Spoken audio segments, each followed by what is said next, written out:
Assalamualaikum warahmatullahi wabarakatuh. Perkenalkan, nama saya Yuliana Mamarizinin, NIM 180321100100153. Di sini saya akan memaparkan hasil dari review jurnal yang berjudul Strategi Pengembangan Agribisnis Kopi Robusta untuk mendukung pemasaran biji kopi Robusta di Kabupaten Ciamis.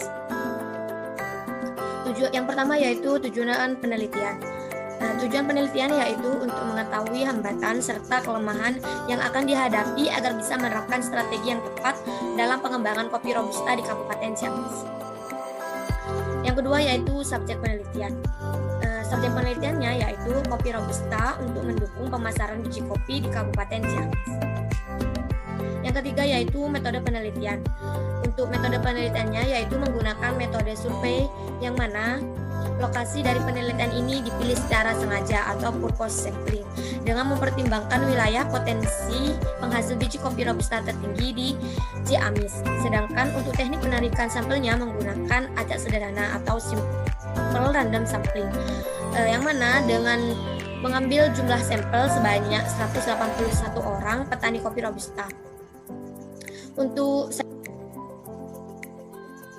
analisis yang digunakan adalah menggunakan analisis LP, yang mana untuk mengetahui sektor unggulan dari suatu wilayah dan menggunakan matrik IFAS, matrik EVAS, matrik IE, dan analisis SWOT, serta matriks ISPM, yang mana untuk merumuskan strategi dan juga menentukan prioritas strategi pada pengembangan kopi Robusta di Kabupaten Ciamis.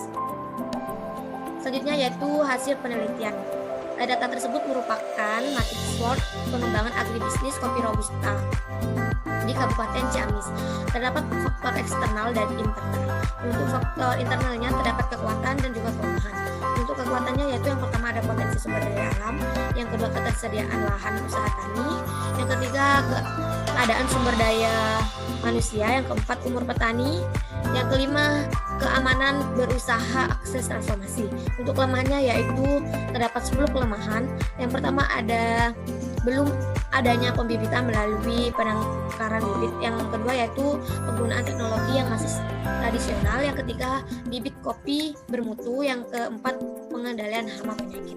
Dan masih banyak kelemahannya yaitu yang telah ada di data tersebut. Untuk faktor eksternalnya yaitu terdapat peluang dan ancaman. Untuk peluangnya yaitu terdapat 5 peluang. Yang pertama adanya otonomi daerah, pasar yang masih terbuka, baik pasar domestik maupun luar negeri. Yang ketiga yaitu perdagangan bebas, perkembangan teknologi, komunikasi dan transformasi, kondisi agroklimat dan agromorfologi yang mendukung. Untuk ancamannya yaitu pertumbuhan ekonomi nasional, ketidakpastian iklim global, fluktuasi harga kopi sejenis dari wilayah luas atau dari wilayah lain. Yang kelima yaitu produk yang dihasilkan tidak memiliki daya saing karena kualitasnya masih rendah.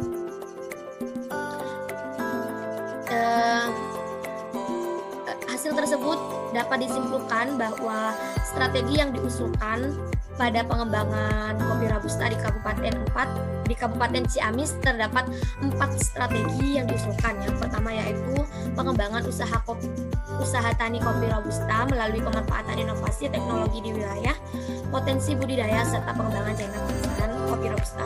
Yang kedua yaitu pengembangan organisasi pada petani sebagai media dalam peningkatan kapasitas petani kopi agar lebih efisien dan produktif pada penerapan teknologi baru. Yang ketiga yaitu melakukan pengembangan, pemberdayaan, kelembagaan dan pembinaan pada usaha tani kopi Robusta. Yang keempat yaitu memperbaiki manajemen agribisnis melalui pembinaan dan meningkatkan kualitas produk kopi agar memiliki daya saing.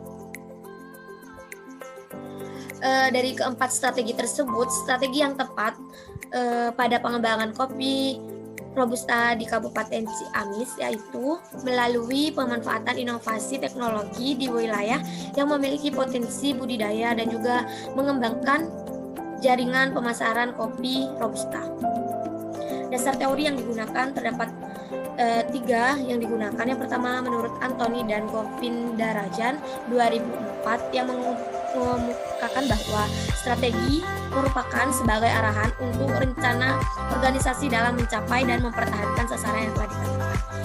untuk analisis SWOT tersebut berdasarkan Alma dan Priyansa 2009, yaitu analisis SWOT adalah penilaian terhadap hasil identifikasi situasi untuk menentukan apakah suatu kondisi tersebut dapat dikategorikan sebagai kekuatan, kelemahan, peluang, atau ancaman. Yang mana dengan analisis SWOT ini akan didapatkan karakteristik dari kekuatan utama, kekuatan tambahan, faktor netral, kelemahan utama, dan kelemahan tambahan berdasarkan analisis lingkungan internal dan eksternal yang dilakukan. Sedangkan untuk penilaian KSPM bertujuan untuk menentukan strategi terbaik yang akan dipilih dari berbagai alternatif strategi yang didapatkan dari tahapan sebelumnya. Komentar terhadap artikel. Yang pertama yaitu kelebihan artikel, penjelasan dari jurnal mudah dipahami dan juga bahasa yang digunakan sangat jelas. Untuk kekurangan dari artikelnya yaitu di dalam artikel tersebut untuk matrik SPM-nya tidak digambarkan, akan tetapi hanya dijelaskan berbentuk paragraf. Untuk matrik IE-nya tidak digambarkan, hanya dijelaskan, sehingga perlu mencocokkan pada tabel IV-EV. Sekian dari pemaparan saya, kurang lebihnya mohon maaf. Wassalamualaikum warahmatullahi wabarakatuh.